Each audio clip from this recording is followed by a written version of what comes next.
우리는 다 하나님을 믿는 사람들입니다. 그래서 오늘 이 밤에도 이 늦은 시간에 우리 다 예배당에 나와 있습니다. 그렇다면 제가 여러분께 질문을 던져보겠습니다. 대체 하나님을 믿는다는 것이 무엇입니까? 믿음이 무엇이기에 하나님을 믿는다고 하면서 하나님 말씀대로 살지는 못하는 것입니까? 믿음이 무엇이기에 하나님을 믿는다고 고백은 하면서 이 세상 속에서 소금과 빛으로 살지는 못합니까? 믿음이 무엇이기에 하나님을 믿는다는 사람들이 모인 교회마다 크고 작은 내홍에 시달리고 있습니까? 믿음이 무엇이기에 하나님을 믿는다는 사람들이 모인 교회가 세상으로부터 조롱과 비난의 대상으로 전락했습니까? 이것은 혹시 우리가 하나님을 믿지 않으면서도 하나님을 믿는다고 스스로 착각하고 있거나 아니면 하나님을 잘못 믿고 있기 때문이 아니겠습니까? 믿음과 미신의 차이는 자기 부인에 있습니다.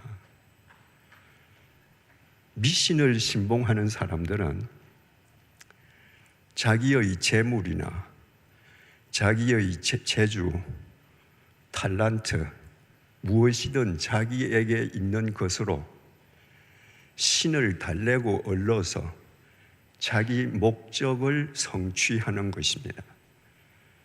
그러므로 미신을 쫓는 사람에게는 자기 변화가 아예 없습니다. 무당을 찾아가서 구슬하는 사람이 자기를 부인하기 위해서 수천만 원씩 내고 굿하는 것이 아닙니다. 내가 욕망하는 것, 그것을 성취하기 위한 목적으로 굿을 하는 겁니다. 그러니까 무당을 찾아가서 100번, 1000번을 굿을 해도 미신을 쫓는 사람은 절대로 새로워지지 않습니다. 믿음의 사람은 믿음의 대상이신 하나님이 절대적인 분이시고 사람이 감히 달래고 얼릴 수 없는 분임을 깨달아 그 하나님의 뜻대로 자기를 부인해가는 사람입니다. 그래서 믿음의 사람은 날로 새로워지지 않을 수 없는 것입니다. 우리가 하나님을 믿는다고 하면서도 아까 제가 질문 드린 것과 같이 비신앙적인 요소들이 우리 삶 속에 비일비재하다면 그것은 혹시 우리가 하나님을 달래고 얼러서 내 목적을 성취하려고 하는 미신을 믿음이라고 착각하고 있기 때문은 아닐까요? 신약 성경에서 주님께서 귀 있는 자들은 들으라는 말씀을 13번을 하셨습니다. 세상에 귀 없는 사람이 있습니까? 그런데 귀 있는 사람은 들으라. 아무리 말씀을 해도 듣는 것 같은데 안 듣는 겁니다. 그래서 들을 귀 있는 사람은 들으라. 또 신약 성경에 깨닫지 못하느냐라는 반어법적 질타를 주님께서 7번 하셨습니다. 주님께서 아무리 말씀을 해도 말씀을 가르쳐도 듣긴 듣는데 깨달으려는 믿음을 가진 사람이 극소수에 지나지 않았다는 말입니다. 오늘 본문이 이 사실을 강조하고 있습니다. 본문 데살로니가 후서 3장 1절을 보겠습니다. 끝으로 형제들아, 너희는 우리를 위하여 기도하기를 주의 말씀이 너희 가운데서와 같이 퍼져나가 영광스럽게 되고. 사도 바울이 지금 데살로니가 교회 교인들에게 편지를 쓰면서 제일 마지막에 데살로니가 교인들에게 기도를 부탁합니다. 부탁한 기도 제목은 내가 데살로니가 갔을 때에 너희 가운데서 내가 전한 복음이 널리 퍼져서 복음이 영광을 받았던 것처럼 우리 일행이 어디에 가든지 복음이 널리 퍼져서 영광을 받을 수 있도록 우리를 위해서 기도해다오. 이때 바울은 위대한 사도였습니다. 이미. 반면에 데살로니가 교인들은 사도 바울이 2차 전도 여행 때 가서 세운 교회인데 그 교인들은 다 초신자들입니다. 상식적으로 생각하면 위대한 사도 바울이 그 초신자들에게 우리가 어디 가서 복음을 전하든지 복음이 널리 퍼져서 그 복음이 영광을 받을 수 있도록 우리를 위해서 기도해다오. 그런 부탁을 할 필요가 전혀 없을 것 같습니다. 그런데 위대한 사도 바울이 그 초신자들에게 그런 내용의 기도를 부탁합니다. 바울 역시 죄성을 가진 인간이거든요. 죄성을 가진 인간이기에 바울 역시 한순간에 실족할 수 있거든요. 다음 구절에서 바울의 심정을 우리는 잘 이해할 수 있습니다. 고린도전서 9장 27절을 제가 세 번역으로 읽어드리겠습니다. 나는 내 몸을 쳐서 굴복시킵니다. 그것은 내가 남에게 복음을 전하고 나서 도리어 나 스스로는 버림을 받는 가련한 신세가 되지 않으려는 것입니다. 나는 날마다 쳐서 나를 복종시킵니다. 그것은 내가 남에게 복음을 전하고 나서 도리어 나는 버림을 받는 가련한 신세가 되지 않으려고 하는 겁니다. 이 바울의 심정이 이해가 되십니까? 복음을 전하는 곳에는요, 역사가 일어납니다. 데살로니가에 가서도 너희들 속에 복음이 널리 전파되어서 영광을 받았던 것처럼 데살로니가에서도 복음의 역사가 일어났습니다. 그때 복음을 전한 사람은 마치 그 역사가 자기의 공로인 것처럼 착각하기가 쉽습니다. 이건 다 내가 한 거예요. 그런 사람은 넘어집니다. 내가 했다고 생각하는 순간 그곳에 계신 하나님을 내가 부정하는 겁니다. 그래서 복음의 역사가 크게 일어나면 일어날수록 복음 사역자들은 더 실족할 가능성이 큽니다.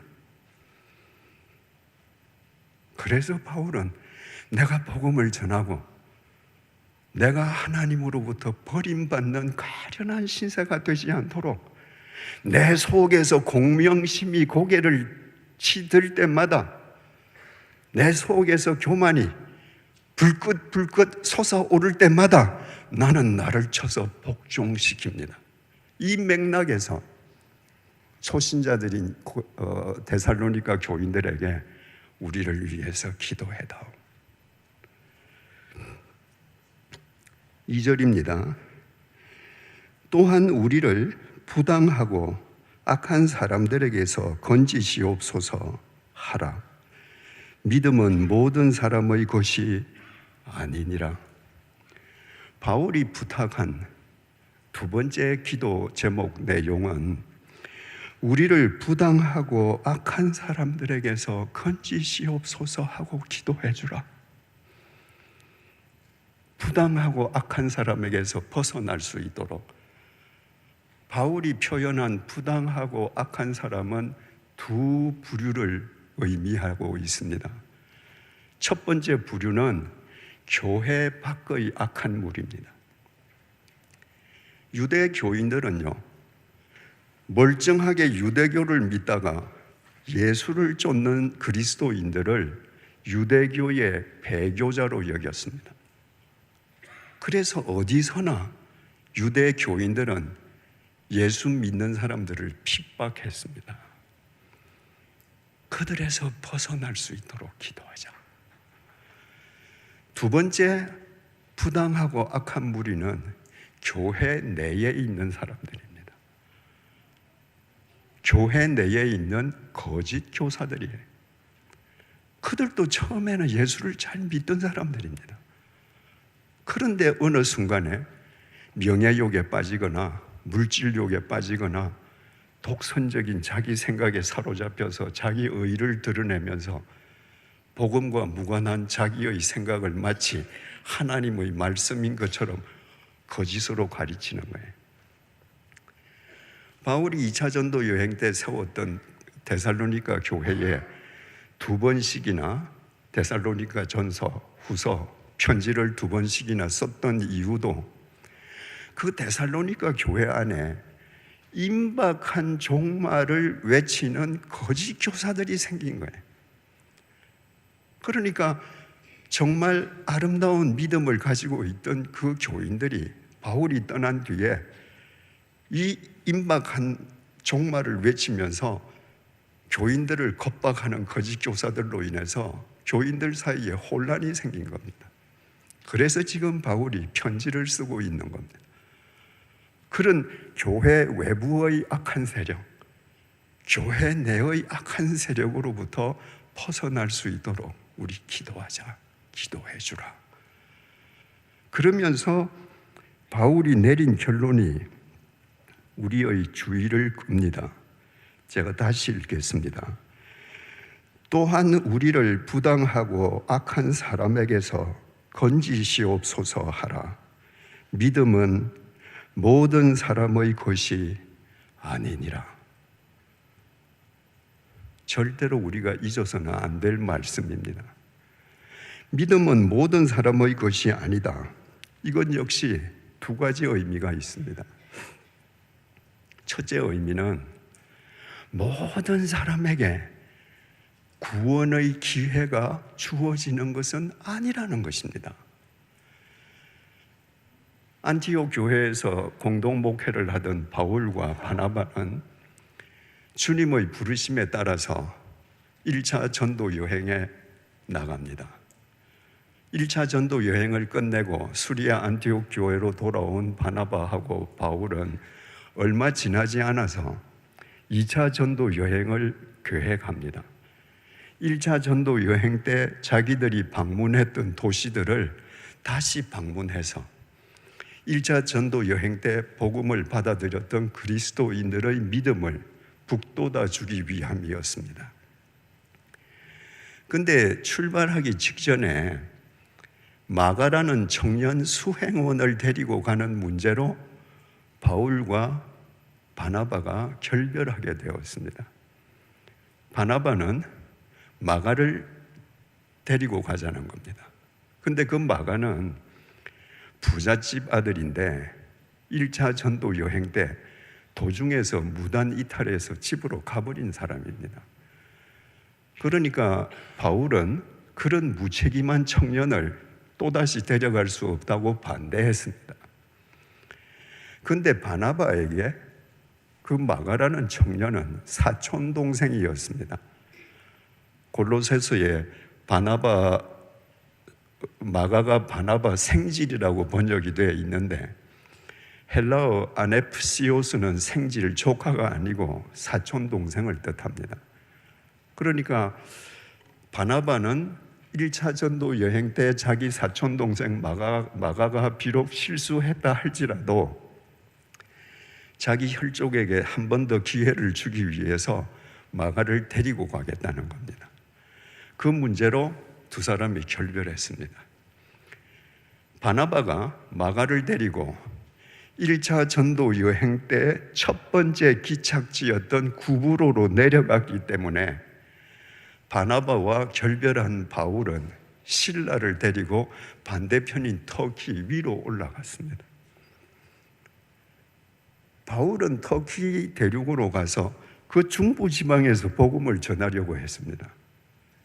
그런데 이유를 알 수 없게 성령님께서 막으셨습니다. 그래서 주님 뜻이 아니구나. 바울이 저 북쪽 끝 무시아까지 올라갔습니다. 그리고 바울은 동쪽으로 나아가려고 했습니다. 그런데 이번에도 예수의 영이 허락하지 않았습니다. 그래서 바울은 할 수 없이 서쪽으로 거꾸로 갔습니다. 거꾸로 내려가다가 드로아에서 마게도냐 사람의 환상을 보았습니다. 주님께서 나를 마게도냐로 보내시는구나. 바울은 아시아 대륙에서 태어났습니다. 1차 전도 여행도 아시아 대륙에서 했습니다. 2차 전도 여행도 지금 아시아 대륙에서 할 계획이에요. 근데 마게도냐 사람의 환상을 봄으로써 바울에게는 계획에도 없었던 유럽 대륙으로 진출하게 된 겁니다. 그래서 드로아에서 배를 타고 에게 바다를 건너서 마게도냐로 건너가서 빌립보에서 복음을 전한 다음에 찾아간 곳이 바로 데살로니가입니다. 여러분 생각을 해보십시오. 만약에 바울과 바나바가 결별하지 않았다면, 그러면 바울도 바나바하고 또다시 구브로 지중해 밑으로 내려갔을 것입니다. 북쪽으로 올라가는데 바울이 터키 대륙 중부지방에서 복음을 전하려고 할 때 주님께서 거기서 복음 전하지 못하도록 막지 않으셨다면, 바울이 무시아로 올라가서 동진하려고 할 때 주님께서 막지 않으셨다면, 바울이 서쪽으로 가서 드로아에 갔을 때 마게도냐 사람의 환상을 보지 못했더라면, 환상을 보았더라도 마게도냐 첫 번째 성인 빌립보에 가서 복음을 전하고 되돌아와 버렸더라면, 빌립보에 가서 복음을 전하고서도 데살로니가로 가지 않고 마게도냐 다른 도시에 가서 복음을 전하고 왔더라면 데살로니가 사람한테는 구원의 기회가 주어지지 않습니다. 여러분, 바울이 수리아 안티옥을 출발해서 데살로니가에 도착할 때까지 수많은 도시들이 있었습니다. 수많은 사람들이 있었습니다. 그 많은 도시, 그 많은 사람들에게 모두 구원의 기회가 주어졌던 것이 아닙니다. 왜? 믿음은 모든 사람의 것이 아니기 때문입니다. 하나님께서는 데살로니가 사람들을 택하셨습니다. 그리고 그들에게 믿음의 기회를, 구원의 기회를, 은혜를 허락하셨던 것입니다. 여러분, 이거 우리 역시 마찬가지 아닙니까? 우리가 예수의 예자도 모를 때, 우리가 어디에 선교사를 보내달라고 부탁하지도 않았을 때, 선교사라는 사람이 있는 줄도 모를 때, 그 사람들이 태평양 건너에서 유럽 대륙에서 기도하다가 조선 반도에 대한 주님의 명령을 받고 그분들이 와서 복음을 전했는데, 지금도 이 땅에는 주님을 믿지 않는 사람들이 더 많습니다. 우리가 더 도덕적이고 윤리적이어서 우리에게 먼저 복음의 기회가 왔습니까? 저는 그렇지 않습니다. 저는 도덕적이지도 않았고 윤리적이지도 않았는데 제 친구들 가운데에 제게 먼저 구원의 기회가 왔습니다. 주님의 절대 주권 속에서 주님이 선택하는 사람에게 믿음의 기회가 주어지고, 믿음은 모든 사람의 것이 아니기 때문입니다. 믿음은 모든 사람의 것이 아니라는 이 말씀의 두 번째 의미는, 구원의 기회를 얻었다고 해서 죽을 때까지 믿음을 바르게 지키는 건 아니라는 겁니다. 구원의 기회를 얻었고 주님과 함께 동행하는 기쁨을 본 사람들 가운데에서도 믿음을 버리는 사람들이 부지기수라는 거예요. 여러분, 가로주다를 생각해 보십시오. 이 땅의 인간의 모습으로 강림하신 예수님의 직계 제자로 부름받은 사람은 12명밖에 없습니다. 인류의 역사, 그 장구한 역사 속에서 이 땅에 강림하신 성자 하나님을 직접 보고 직접 말씀을 배웠던 사람은 12명밖에 없습니다. 정말 복받은 사람들 아닙니까? 그 12명 가운데 한 명인 가룟유다는 그 기적적인 은혜를 받고서 은 30냥에 예수를 팔았습니다. 믿음은 모든 사람의 것이 아니기 때문입니다. 지금 바울이 편지를 쓰는 데살로니가 교회에도 거짓 교사들이 있다고 그러지 않았습니까? 그들도 처음에는 예수 믿는 사람들이었습니다. 그런데 탁월한 영적 지도자 바울이 떠난 뒤에 그들이 생각이 달라졌습니다. 그들이 무슨 욕심에서인지 자기의 생각을 앞세우고 자기의 의의를 앞세우고 독선적인 생각을 내세우면서 사람들을 혼란에 빠뜨렸습니다. 믿음은 모든 사람의 것이 아니기 때문입니다. 바울이 3차 전도 여행을 끝내고 예루살렘으로 올라갈 때 밀레도의 에베소 장로들을 불렀습니다. 그리고 살아생전 그 장로들에게 유언을 남깁니다. 이제 이 땅에서는 살아서 다시 못 볼 얼굴들입니다.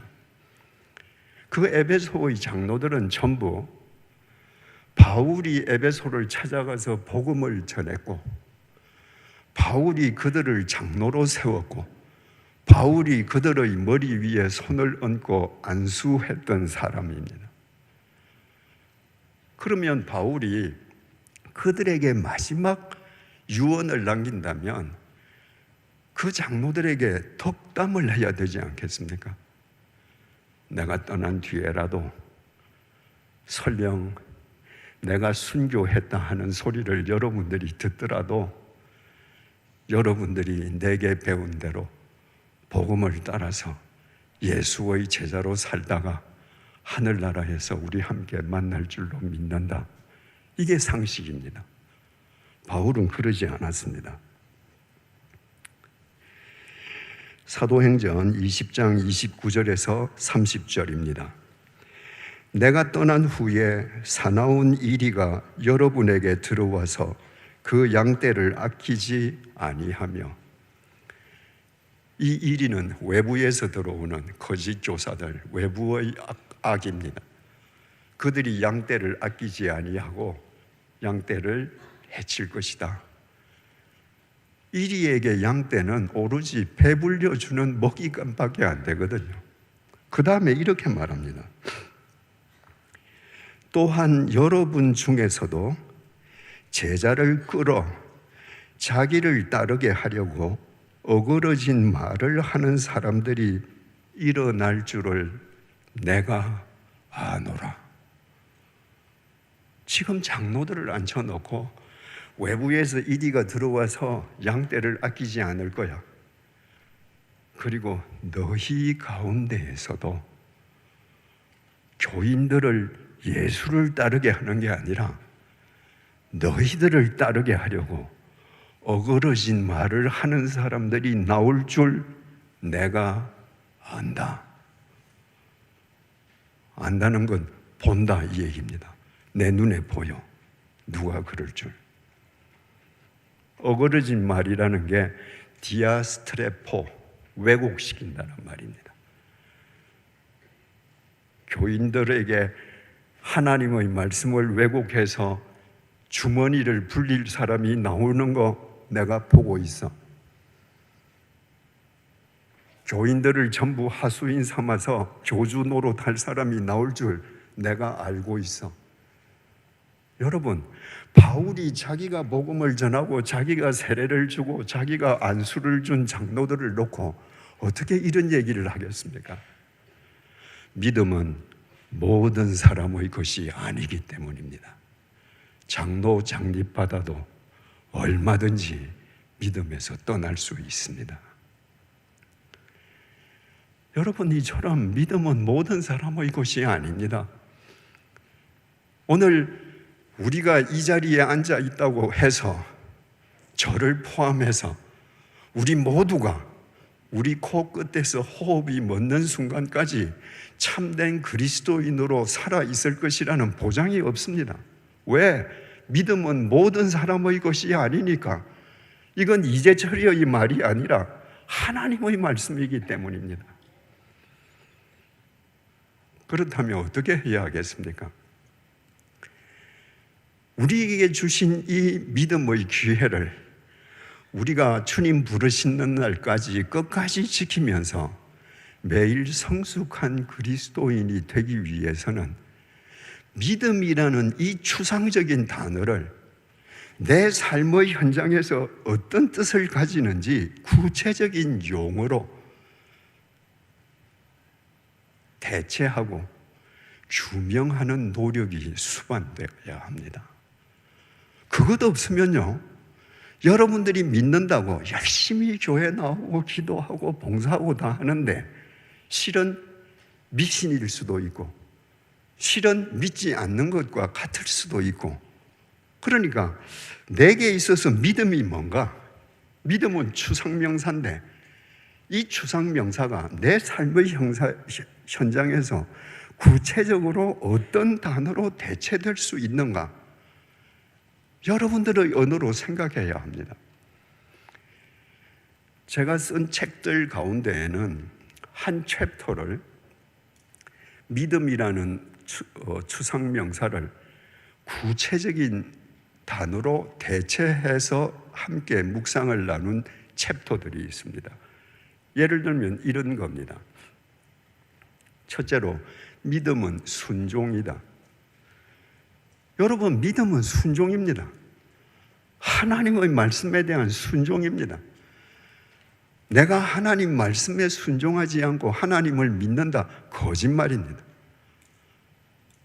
그러니까 내 믿음이 어느 정도 되는지를 내가 한번 점검해 보려면 내가 주일날 주어지는 선포된 말씀, 내가 이 성경 말씀을 내 눈으로 읽는 말씀, 그 말씀에 내가 일주일 삶 속에서 얼마나 순종하고 있는가, 그게 믿음의 척도입니다. 두 번째로, 믿음은 용기다. 하나님의 말씀에 순종하는 건 여러분, 용기 없이는 안 됩니다. 나사렛 처녀 마리아에게 가브리엘 천사가 나타나서 네가 성령으로 하나님의 아들을 낳을 것이다. 하나님의 아들이면 뭐합니까? 처녀가 아이를 낳으면 돌에 맞아 죽는데요. 그런데 마리아가 그 천사의 이야기를 듣고 말씀대로 이루어지이다. 용기 없이 불가능합니다. 하나님께서 아브라함을 불러서 네 본토 친척 아비 집을 떠나서 내가 너에게 지시하는 땅으로 가라. 하나님께서 지시하는 땅에 대해서 아브라함은 아무 정보가 없습니다. 가본 적도 없습니다. 그런데 가장이 가솔들을 다 끌고 그 명령에 순종한다. 용기 없이는 불가능합니다. 여러분들이 왜 말씀대로 못 사는가? 내가 말씀대로 살면 손해볼 거니까. 손해봐도 좋다. 그 용기가 있을 때 말씀대로 사는 겁니다. 내가 주님의 말씀에 순종하기 위해서는 용기가 있어야 되는데 그 용기의 출처가 내 자신이다. 그건 만용입니다. 내 자신이 용기의 출처가 되면요, 작심삼일입니다. 그 용기의 출처는 하나님이어야 합니다. 그래서 믿음은 시선입니다. 내 시선이 하나님께 고정되어 있을 때에만 하나님의 말씀에 용기 있게 순종할 수 있습니다. 그래서 믿음은 다루어짐입니다. 내 시선이 하나님께 고정되어 있으면 내가 억만금을 가지고 있어도 저분은 달래고 얻을 수 없어. 저분은 절대적인 분이야. 저분에 의해서 내가 다루어져 가야 돼. 여러분, 이렇게 구체적인 언어로 생각하면 믿음이 여러분의 삶과 동행하게 됩니다.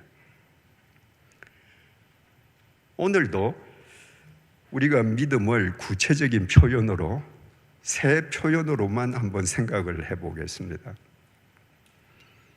첫째로, 믿음은 질서와 정돈입니다.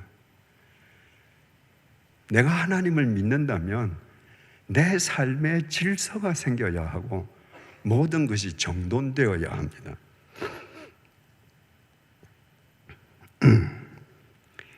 사도행전 9장 33절에서 34절입니다. 거기서는 루다를 의미합니다. 루다에서 지금 베드로가 어떤 활동을 했는지를 보여줍니다. 거기서 애니아라 하는 사람을 만나매 그는 중풍병으로 침상 위에 누운 지 8해라. 베드로가 이르되 애니아야, 예수 그리스도께서 너를 낫게 하시니 일어나 내 자리를 정돈하라 한데 곧 일어나니. 애니아는 8년 동안 중풍병으로 누워 있었습니다. 얼마나 어지럽겠습니까? 그 삶의 현장에. 근데 베드로가, 야, 애니아야, 중풍병에서 일어나. 그래서 애니아가 일어났습니다. 일어나는 거 보고, 자, 이제 네 자리 정돈해라. 그렇게 말하지 않았습니다. 여전히 중풍병자로 누워있는 애니아에게 일어나 내 자리를 정돈하라고 먼저 명령했습니다. 한데 일어나 내 자리를 정돈하라 한데 곧 일어나니. 일어나는 것도 중요하지만 일어나서 그 삶이 혼란에 빠지면 그건 더 나쁜 거예요. 너는 일어나는데 네 삶을 지금부터 정돈하며 살게끔 일어나라. 그럼 베드로가 이 사람 결벽증인가? 왜 8년 된 환자 보고 이렇게 정돈하라는 말부터 먼저 하는가? 요한복음 5장 5절에서 9절입니다. 거기는 예루살렘 양문 곁에 있는 베데스다 연못가를 의미합니다. 거기 38해 된 병자가 있더라. 예수께서 그 누운 것을 보시고 병이 벌써 오랜 줄 아시고 이르시되 내가 낫고자 하느냐? 병자가 대답하되 주여, 물이 움직일 때에 나를 못에 넣어주는 사람이 없어 내가 가는 동안에 다른 사람이 먼저 내려가나이다. 38년 된 병자, 그 사람도 누워 있습니다. 주님께서 물었습니다. 네가 낫고자 하냐? 그랬더니 주님께 주님 낫게 해주십시오가 아니라 자기가 지금 처해 있는 상황을 이야기합니다. 천사가 1년에 한 번씩 내려와서 그 연못을 동하게 하는데 그 연못 물이 동할 때 어떤 병자든지 제일 먼저 들어가는 병자가 낫는다는 겁니다. 근데 여러분 생각해 보십시오. 그 베데스다 연못가에는 온갖 병자들이 다 있을 텐데 물이 동할 때 움직일 수 있는 병자가 자기 병을 낫게 하려고 제일 먼저 뛰어들지 누가 38년 된 병자 업고 가서 들어가겠습니까? 그러니까 자기에게 순번이 안 돌아온다는 겁니다. 예수께서 이르시되 일어나 내 자리를 들고 걸어가라. 네 낫고 싶냐? 일어나 집에 가. 이거 아닙니다. 일어나 내 자리를 들고 걸어가라 하시니 그 사람이 곧 나아서 자리를 들고 걸어가니라. 38년 동안 중풍병자로 누워 있었으면 얼마나 지저분하겠습니까? 너 이제 앞으로 그렇게 살면 안 돼. 너 일어나는데 지금부터는 너 정돈된 인생을 살아야 돼. 오병이어를 보면 더 분명하게 알 수 있습니다. 누가복음 9장 14절 하반절에서 16절입니다.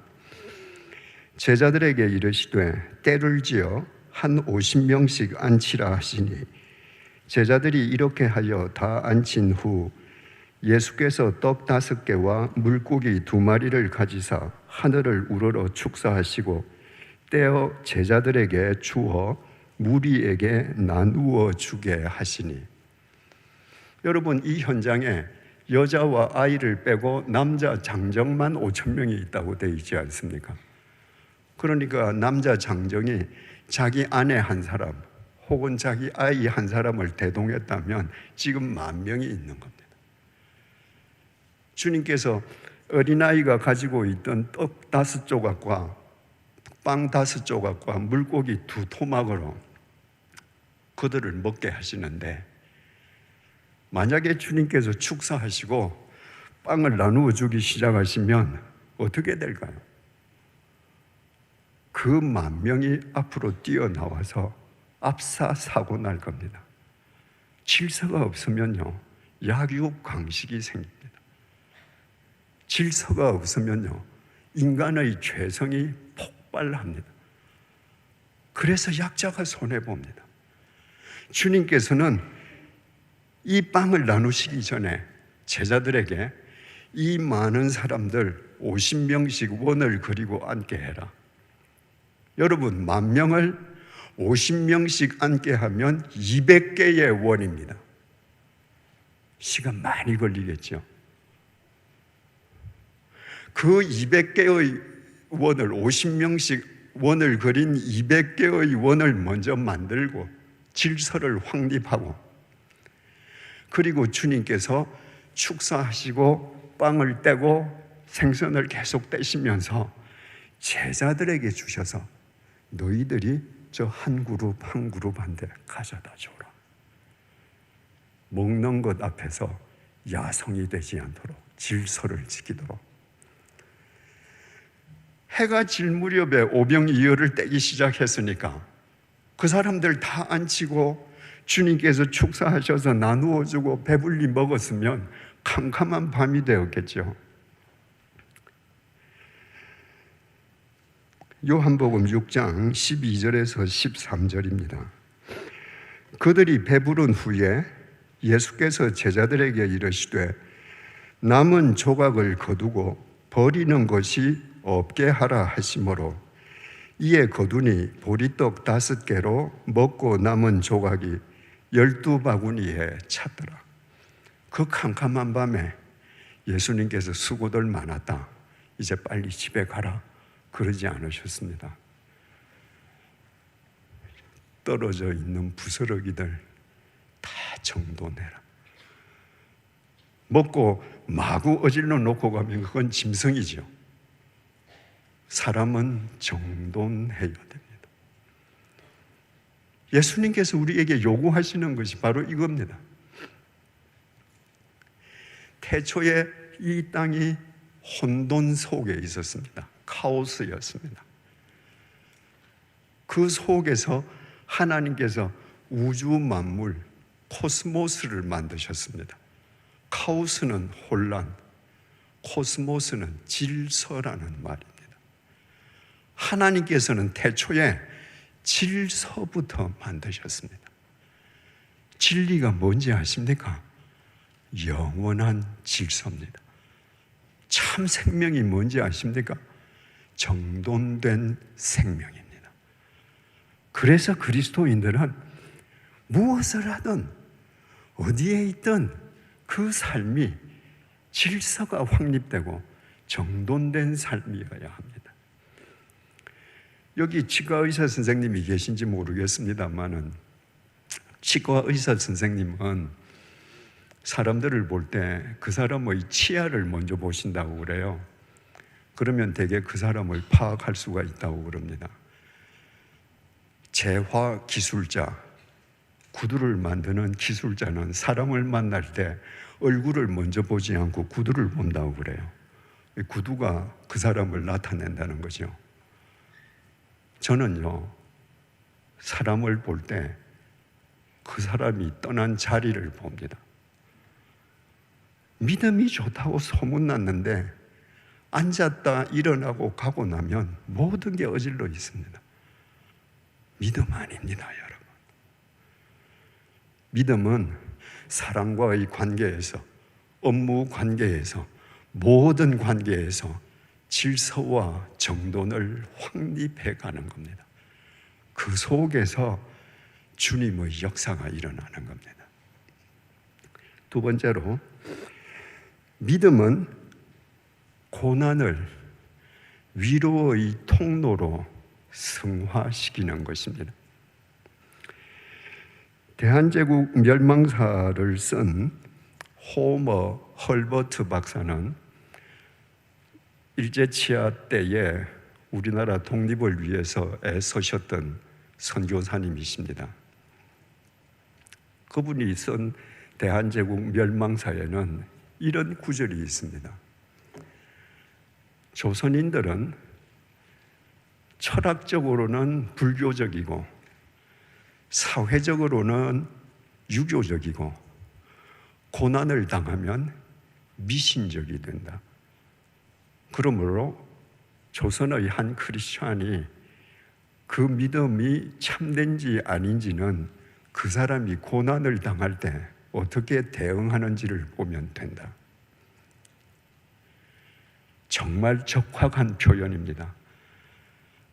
1651년 전에 우리나라에 불교가 들어왔습니다. 그러니까 1600년 동안 불교가 우리나라의 사상, 사고 체계를 지배했습니다. 우리는 크리스찬임에도 불구하고 오래도록 내려온 그 DNA를 아직도 가지고 있습니다.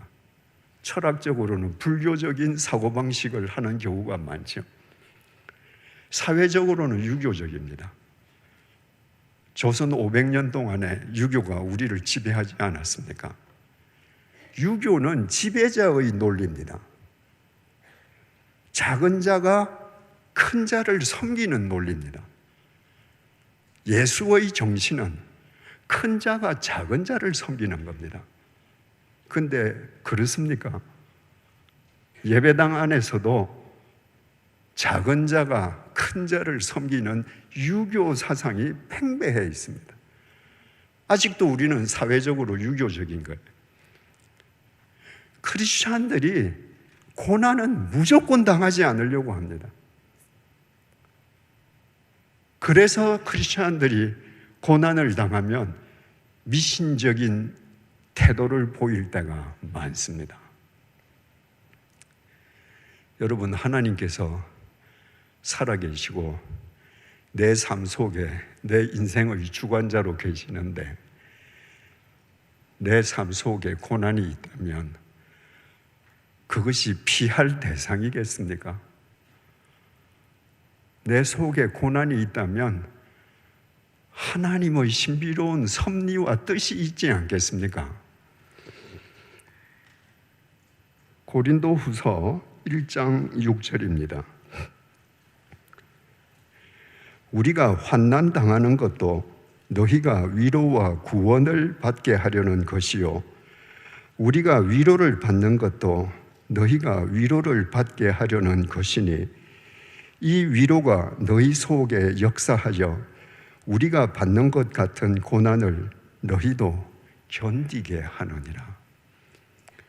크리스찬인 우리가 고난을 받는다면 그것은 우리와 똑같은 고난을 받는 누군가를 하나님께서 우리를 통해서 위로해 주시기 위함이라는 겁니다. 고난을 받는 내가 위로를 받는다면 내가 나하고 똑같은 고난을 받는 그 사람도 위로를 얻게 해주시려는 것이라는 거예요.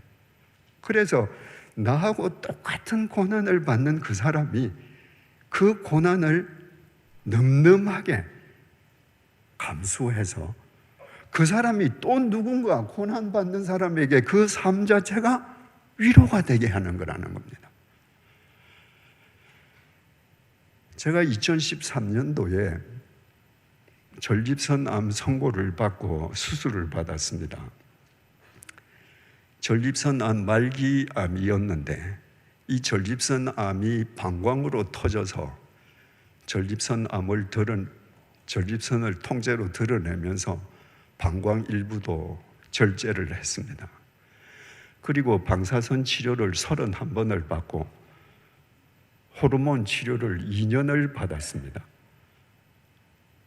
그때요, 제가 암에 걸림으로 얼마나 많은 암 환자가 위로를 받았는지 모릅니다. 생각해 보십시오. 내 자식이 죽었는데 자기 자식은 다 살아있는 사람이 와서 아무리 위로해도 위로가 안 됩니다. 내 자식이 죽었는데 나보다 먼저 자식을 잃은 사람이 와서 나를 포옹해주면 그 자체가 위로가 되는 거예요. 목사가 암에 걸려서 수술 한 번 딱 했는데 깨끗하게 나았다.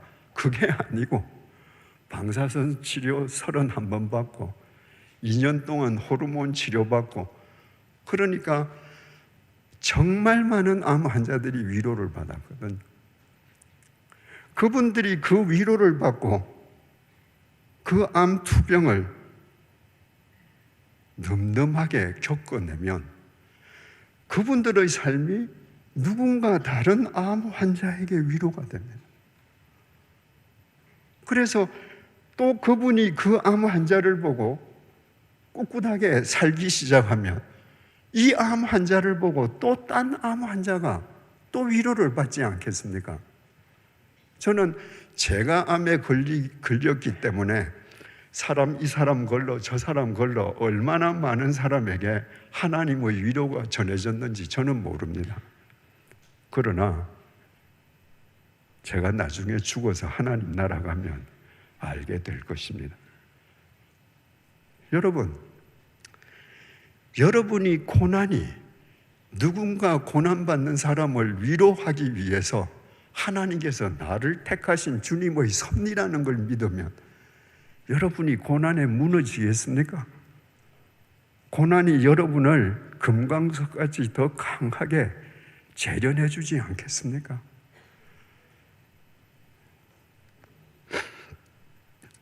세 번째, 마지막으로, 믿음은 인생의 구덩이를 감수하는 것입니다. 야곱에게 12명의 아들이 있었지 않습니까? 근데 야곱은 11번째 아들인 요셉을 편애했습니다. 야곱이 17살이 되기까지 아버지가 요셉이 17살이 되기까지 아버지 야곱이 요셉에게만 채색 옷을 입혀줬습니다. 다른 아들들에게는 그러지 않았습니다. 그리고 다른 형들은 들판에 나가서 양을 치면서 고생을 하는데 요셉은 형을 도와주지 않고 형들이 잘못하는 일이 있으면 아버지에게 고자질해서 아버지에게 야단 듣게 했습니다. 철부지 아이였죠. 그날도 아버지가 요셉에게 너희 형들 양 잘 치고 있는지 가서 보고 와라. 그래서 아버지의 명을 받고 형들을 정탐하러 들판에 나갔습니다. 형들에게는 그 미운 틀이 박힌 요셉을 없애버릴 절호의 기회였습니다. 창세기 37장 23절에서 24절입니다.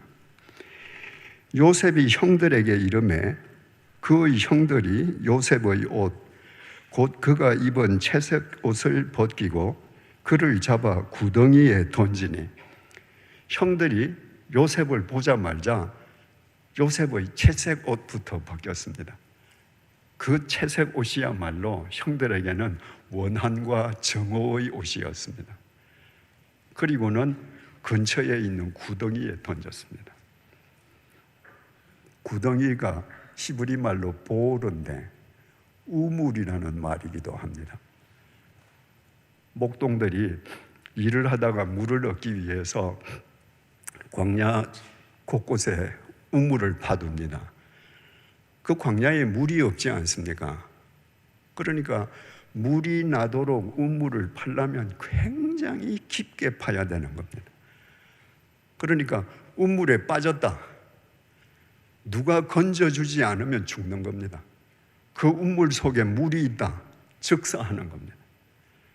형들은 동생을 죽으라고 던졌습니다. 창세기 42장 21절 보면 이때 요셉이 울면서 형들에게 살려달라고 간청했는데 형들이 죽으라고 구덩이에 넣었습니다. 그런데 본문이 이렇게 반전을 일으킵니다. 그 구덩이는 빈 것이라 그 속에 물이 없었더라. 그 구덩이에 물이 있으면 즉사하는 겁니다. 그런데 요셉은 구덩이에 떨어져서 뭘 받는가? 형들은 죽으라고 던져 넣었는데 그 구덩이는 빈 구덩이구나. 죽음의 물이 없구나. 요셉은 그 순간에 자기의 인생의 방향을 바꾸시는 하나님의 손길을 그 속에서 봤습니다. 그 빈 구덩이 속에서. 그래서 구덩이 속에서 형들에게 살려달라고 애걸 하지 않았습니다. 더 이상. 장남 르우벤이 와서 저 죽게 내버려 두지 말고 건져 올려서 우리 상인들한테 돈 받고 팔자. 요셉이 팔렸지만 형, 나 팔지 마. 애걸하지 않았습니다. 그 구덩이에서 인생의 방향을 바꾸시는 하나님의 손길을 확인한 이상 하나님에게 맡겼습니다. 애굽에 팔려가서 바로 왕의 친위대장 보디발의 집에 노예로 들어갔습니다. 그 보디발 장군의 집에는 왕의 죄수를 가두는 감옥이 있을 정도의 대규모 공간이었습니다. 요셉이 착실한 것을 보고 보디발 장군이 그 집안 모든 살림을 요셉에게 맡겼습니다. 그러니까 감옥까지 딸려있는 그 대공간의 재정이니까 그 재정이 얼마나 크겠습니까? 요셉은 자기도 모르게 그 집에서 재무 훈련을 받았습니다. 요셉의 준수함을 보고 보디발 아내가 요셉을 유혹하지만 요셉은 응하지 않았습니다. 이 보디발 아내가 홧김에 저 요셉이 나를 겁탈하려 했다고 남편에게 요셉을 모함합니다. 화가 난 그 남편이 자기 집안에 있는 왕의 죄수를 가두는 감옥 속에 요셉을 가두어 버렸습니다. 왕의 죄수를 가두는 감옥은 전부 정치범이 수감되어 있거든요. 그 감옥에서 요셉의 성실함을 본 간수장이 그 모든 죄수들을 요셉이 관리하게 해줬습니다. 그 죄수들을 관리하면서 요셉은 자기도 모르게 정치 수업을 받았습니다. 그리고 인사관리 훈련을 받았습니다. 그리고 하나님의 때가 되었을 때 하나님께서 요셉을 이집트의 국무총리로 부르셔서 7년 대기근을 준비하게 하시고 그 대기근에서 팔레스타인의 모든 사람들을 살리는 당신의 도구로 삼으셨습니다. 여러분, 흔히 사람들이 오해하는 것처럼 요셉은 꿈 한 번 잘 꾸고 총리가 된 것이 절대 아닙니다. 하나님의 손에 자기를 맡김으로 그 당시 이집트에서 요셉만큼 재무훈련, 정치훈련, 인사관리훈련을 받은 사람이 없었습니다. 그 요셉이 어떻게 그렇게 국무총리 요셉이 될 수 있었는가?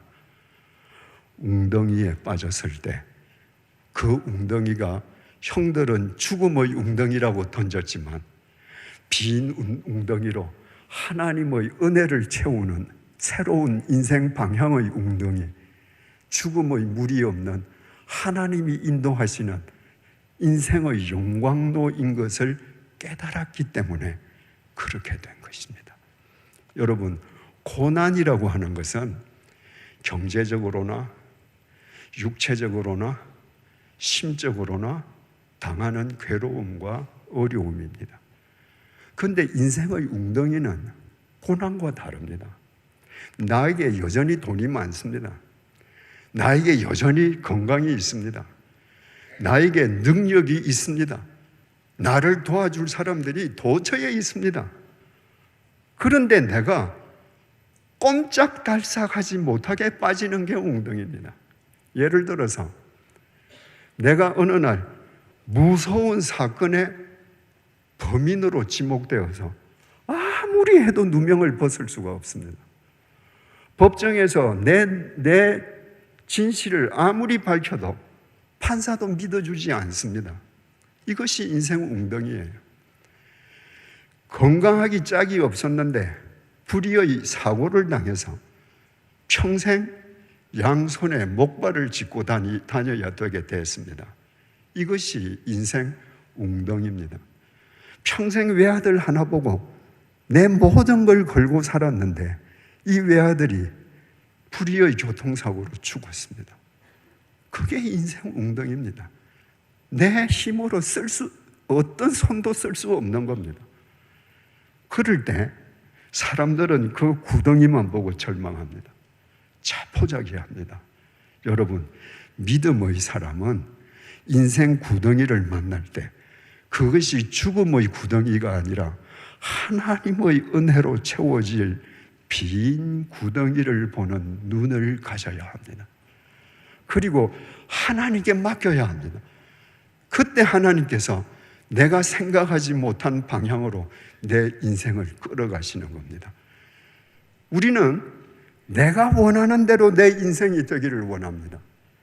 내가 원하는 대로 하나님께서 다 응답해 주시기를 바랍니다.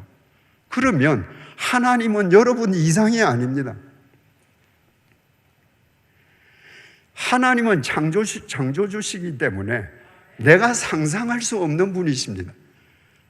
그분이 내 생각 속에 갇혀있는 나를 당신의 구덩이에 넣습니다. 너 그 구덩이 그거 아니야. 이리로 와. 그때 우리는 그분에게 우리를 맡겨야 합니다. 그때 내가 생각할 수 없었던 그분의 섭리가 이루어지고 그 섭리를 통해서 내 삶이 무사람에게 생명의 온기가 전해지게 하는 하나님의 손길로 승화되는 것입니다. 지금 우리 추상적인 믿음이 구체적으로 무엇을 뜻하는지 우리 세 가지를 생각해 봤습니다. 믿음은 질서와 정돈을 확립하는 것입니다. 믿음은 나의 고난을 누군가를 위로하는 통로로 승화시키는 것입니다. 믿음은 인생의 구덩이를 기꺼이 감수하는 것입니다. 이 세 가지만 생각해도 믿음이 구체화되지 않습니까? 여러분, 오늘부터 여러분의 삶의 현장에서 여러분의 언어로 구체적으로 믿음을 새롭게 정립해 가십시오. 그리고 여러분이 정립한 그 믿음대로 여러분 살아가십시오. 그때 믿음은 우리 모든 사람의 것이 될 것입니다.